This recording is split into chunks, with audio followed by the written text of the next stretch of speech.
नमस्कार दोस्तों, स्वागत है आपका हमारे YouTube चैनल जहांगीर एजुकेशन पे। कल हमने राजस्थान के लोक देवताओं के बारे में पढ़ा था। आज हम उसी क्लास को आगे बढ़ाएंगे और आगे वाले प्रश्नों को पढ़ेंगे। तो शुरू करते हैं बिना समय गंवाए आज की कक्षा।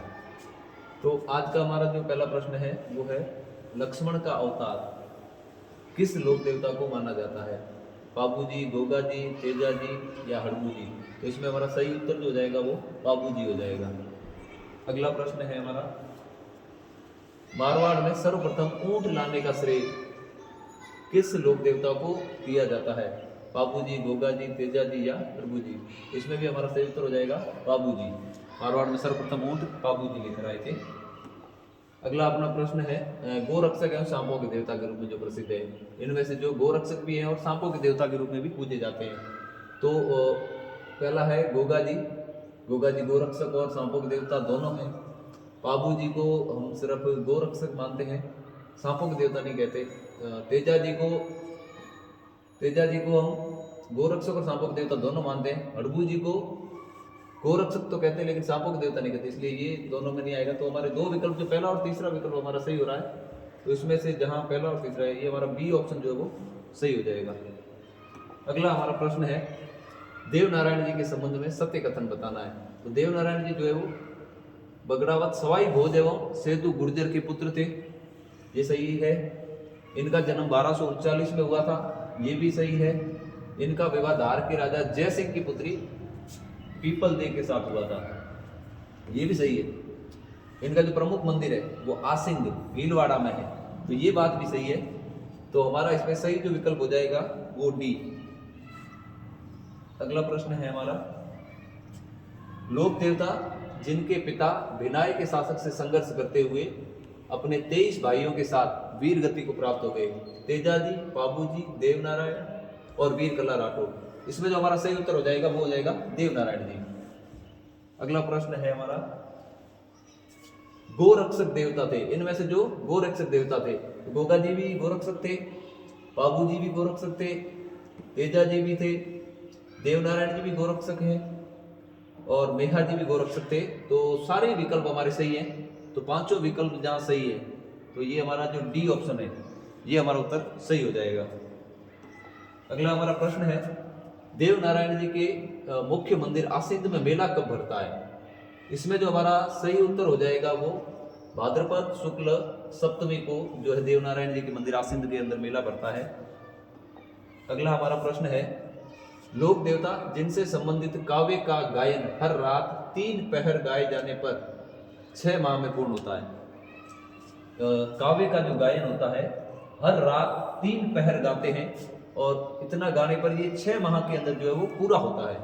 तो गोगा जी का, तेजा जी, रामदेव जी, देवनारायण जी, तो इनमें से जो लोक देवता हैं वो अपने देवनारायण जी हैं, जिनका काव्य गायन जो है वो 6 माह में पूर्ण होता है। अगला हमारा प्रश्न है, महेवा का शासन संभालने वाले संत या लोक देवता थे? जो महेवा का शासन संभाला था, जिन्होंने महेवा के जो शासक थे, देवनारायण जी, मल्लीनाथ जी, तल्लीनाथ जी या मेहा जी? इसमें हमारा सही उत्तर हो जाएगा मल्लीनाथ जी, जो महेवा के शासक भी रहे। अगला हमारा प्रश्न है, सूबेदार निजामुद्दीन की सेना को हराने वाले संत थे? संत पीपा जी, मल्लीनाथ जी, गोगा जी या बाबू जी? इसमें हमारा जो सही उत्तर हो जाएगा वो मल्लीनाथ जी हो जाएगा। अगला हमारा प्रश्न, वे संत जिन्होंने अपनी पत्नी की प्रेरणा से योग साधना की दीक्षा ली थी? मल्लीनाथ जी, पीपा जी, गोगा जी या बाबू जी? तो इसमें भी हमारा जो सही उत्तर है वो मल्लीनाथ जी हैं, जिन्होंने पत्नी की प्रेरणा से योग साधना की। अगला प्रश्न, रिक्त स्थान में हमें जो सही उत्तर है वो चुनना है कि किसने मारवाड़ के सारे संतों को एकत्र करके 1339 ईस्वी में एक वृहद हरि कीर्तन आयोजित करवाया था?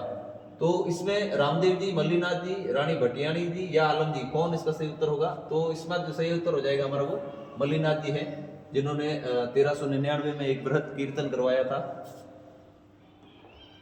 अगला प्रश्न हमारा, मल्लीनाथ जी के संबंध में हमें सत्य कथन बताना है इनमें से। तो इनका जन्म रावल सलखा एवं जानी दे के घर 1358 में हुआ था, ये सही है, और 1358 में हुआ था इसलिए ये सही है हमारी। इनका मंदिर जो है वो तिलवाड़ा में बना हुआ है, बिल्कुल सही। मल्लीनाथ जी का मंदिर जो है वो तिलवाड़ा में है। चैत्र कृष्ण एकादशी से मेला भरता है, ये भी सही है, चैत्र कृष्ण एकादशी को ही मेला भरता है। तो इसमें हमारा जो सही उत्तर हो जाएगा वो डी हो जाएगा। अगला प्रश्न है, बाबा रामदेव जी ने इनमें से किसका विरोध किया था? बाबा रामदेव जी जाति प्रथा के एकदम खिलाफ थे, मूर्ति पूजा के भी विरोधी थे, और बाबा रामदेव जी जो है वो तीर्थ यात्रा के भी विरोधी थे। तो ये तीनों ही बातें सही है जिनका रामदेव जी ने विरोध किया था। तो अपना जो उत्तर सही हो जाएगा डी। अगला प्रश्न है, कामड़िया पंथ के संस्थापक बाबा रामदेव जी, पाबू जी, तेजा जी या गोगा जी? तो बाबा रामदेव जी जो है उन्होंने ही कामड़िया पंथ की स्थापना की थी। रामदेव जी के मेले में कौन सा नृत्य किया जाता है? भवाई, कच्ची घोड़ी, तेरह ताली या नौटंकी? तो हमारा जो सही उत्तर हो जाएगा वो सी, तेरह ताली। तेरह ताली जो नृत्य है वो रामदेव जी के मेले में किया जाता है। बाबा रामदेव जी के जीवन से संबंधित जो विशेषता नहीं है, विशेषता नहीं है वो हमें बताना है। तो वीर योद्धा, वीर योद्धा वो थे, कवि भी थे, लेखन का कार्य भी करते थे, समाज सुधारक भी थे, लोक देवता, ये वाला विकल्प गलत है। तो इसमें पूछा है विशेषता नहीं है, तो लोक देवता नहीं थे। क्यों नहीं थे? क्योंकि रामदेव जी जो है उनको उनके समाधि लेने के बाद में लोगों ने उनके देव्य कार्यों के कारण उन्हें लोक देवता की उपाधि दी थी, बनाया था लोक देवता। अगला प्रश्न हमारा, बाबा रामदेव जी ने कब जीवित समाधि ली थी? तो इसका हमारा सही उत्तर हो जाएगा 1458। 1458 में बाबा रामदेव जी ने जीवित समाधि ले ली थी। प्रश्न क्रमांक 33 हमारा, सांप्रदायिक सद्भाव का सबसे बड़ा बाबा रामदेव जी का मेला जो है वो किस महीने में पड़ता है? हिंदी महीनों में किस महीने में वो मेला पड़ता है?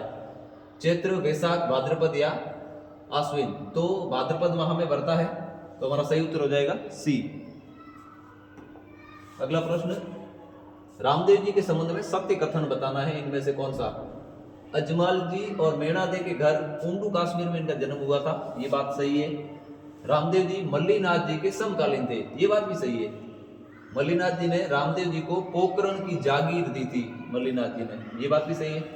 और रामदेव जी ने भैरव नामक राक्षस का वध किया था। तो चारों ही बातें रामदेव जी के संबंध में सही है, तो हमारा जो डी ऑप्शन है वो एकदम सही हो जाएगा। रामदेव जी के संबंध में सत्य कथन बताना है कि विवाह जो है वो अमरकोट के दलजी सोडा की पुत्री नेतल दी के साथ हुआ था, ये बात सही है। रामदेव जी ने रामदेवरा, जिसे हम रुणीचा कहते हैं, वो गांव बसाया था, ये बात भी सही है। रामदेव जी ने भाद्रपद शुक्ल एकादशी के दिन समाधि ली थी, ये भी सही है।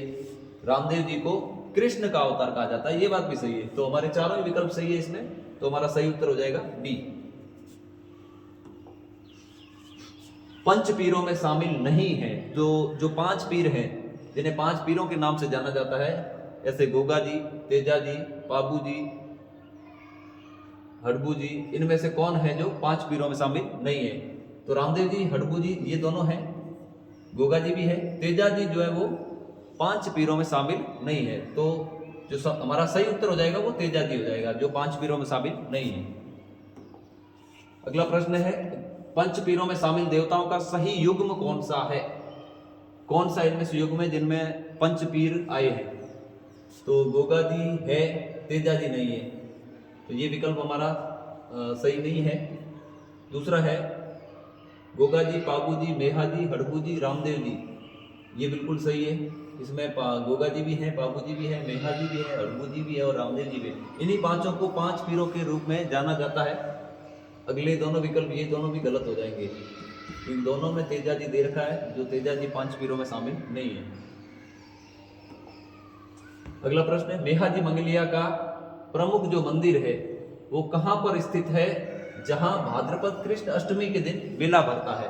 तो ये जो मेहा जी मंगलिया का प्रमुख मंदिर है मुंडेल, तापू, बेंटी या बापेणी में स्थित है। कहां पर है? तो इसमें हमारा जो सही उत्तर हो जाएगा बापेणी, डी।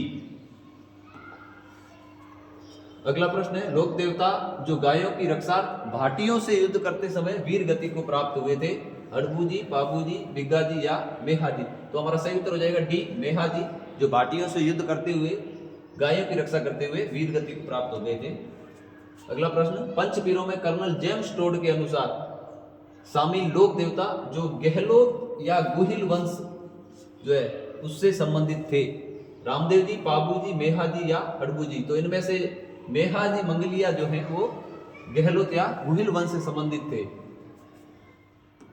अगला प्रश्न है, लोक देवता जिनका प्रमुख स्थान हरभंग जाल गांव था, हड़बू जी, मेहा जी, तेजा जी या पाबू जी। तो हरभंग जाल गांव जो है वो हड़बू जी से संबंधित है, तो हमारा ए विकल्प जो है वो सही हो जाएगा।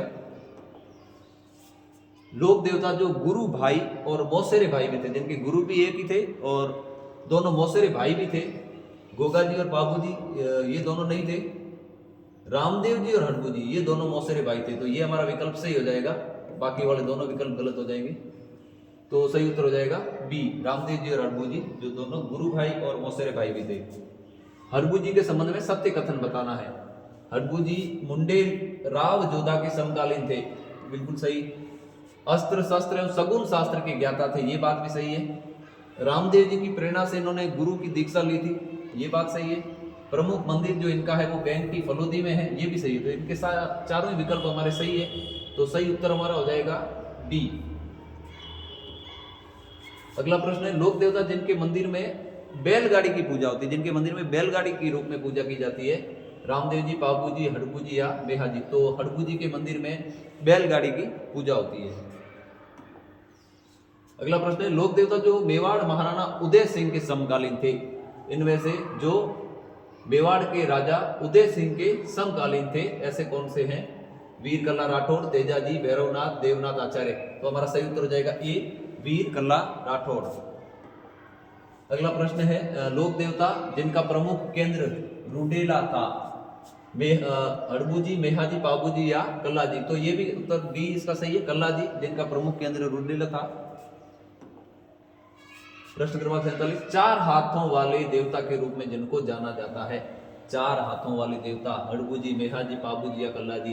तो इसमें हमारा उत्तर डी सही होगा, कल्ला जी को ही चार हाथों वाले देवता के रूप में जाना जाता है। राजस्थान में धार्मिक आंदोलन का श्री गणेश, धार्मिक जो आंदोलन था उसकी श्री गणेश यानी शुरुआत करने का श्रेय किस संत को दिया जाता है?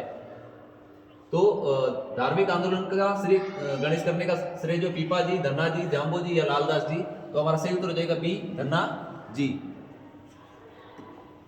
अगला प्रश्न है, धन्ना जी के संबंध में सत्य कथन बताना है कि जन्म जो 1415 में हुआ था, बिल्कुल सही है। धुवन ग्राम टोंक में हुआ था, ये बात सही है। काशी जाकर ये रामानंद जी के शिष्य बन गए थे, ये बात भी सही है। जो धन्ना जी थे उनके गुरु का नाम रामानंद जी था। इन्होंने खेती कार्य के साथ साथ भक्ति कार्य किया, खेती और भक्ति कार्य दोनों साथ साथ किए, ये सही है। इन्होंने नाम स्मरण को ईश्वर प्राप्ति का प्रमुख साधन बताया था कि ईश्वर की प्राप्ति करनी है तो आप नाम का जप कीजिए, स्मरण कीजिए। तो चारों ही विकल्प सही है, तो हमारा सही उत्तर हो जाएगा डी। आज का हमारा अंतिम प्रश्न, संत पीपा जी के अनुसार मोक्ष प्राप्ति का प्रमुख साधन इनमें से क्या है? उपासक, भजन कीर्तन, भक्ति या तीर्थ यात्रा। तो पीपा जी ने बताया था कि आप भगवान की भक्ति कीजिए, ईश्वर की भक्ति कीजिए, उसी से आपको मोक्ष प्राप्त होगा। तो हमारा सही उत्तर हो जाएगा सी। धन्यवाद दोस्तों, आज की हमारी कक्षा यहीं पर समाप्त होती है।